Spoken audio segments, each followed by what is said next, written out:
first time here. Do I bring this down here like that? Okay.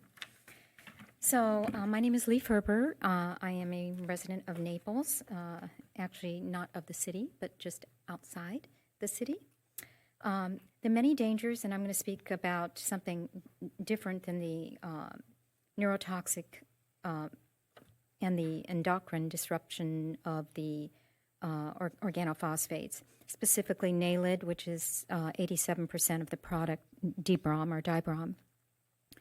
So to add to the endocrine disruption and the neurotoxic qualities of this product when we're exposed to it, we also now have some new concerns. An article just published this past week in the health newsletter, The Defender, addresses findings of several studies on organophosphate exposure, related to reproductive health issues now being found in men.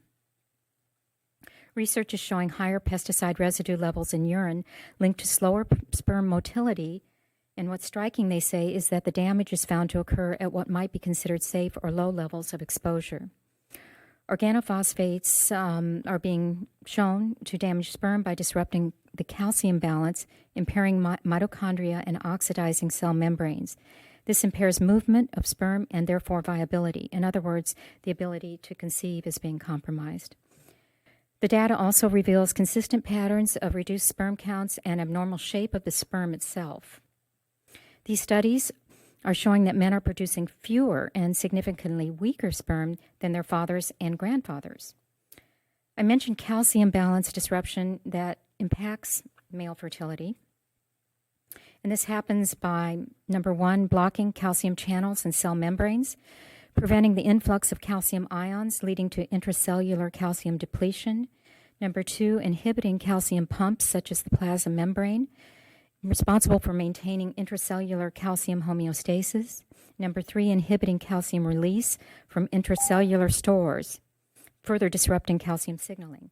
Exposure through aerial and non-aerial applications of organophosphates, even at low doses, will force, in the case of the human body, the need to somehow process that toxin. And if the body is unable to readily purge these chemicals, it will have to store them somewhere. And sadly,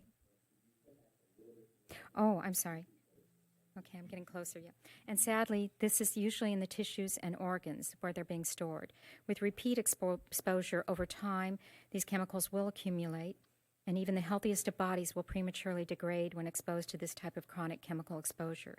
When we are better educated in our own understanding, we can help to teach others about chemical exposures that may be potentially impacting not only quality of life, but longevity as well. I've lost one too many friends and family members who, when given the right information and a clean and safe environment, should have and would have lived 20, 30 years longer. Change for the better is possible. We just have to inquire within and focus on what we know we should and must be done. So thank you for allowing me to speak. And one little last thing is I'd like to encourage council members to pick up a copy of this book. If you want to learn about the origins of encephalitis and other symptoms that they label diseases that are attached to mosquitoes. This is referenced by over 100 doctors, and it gives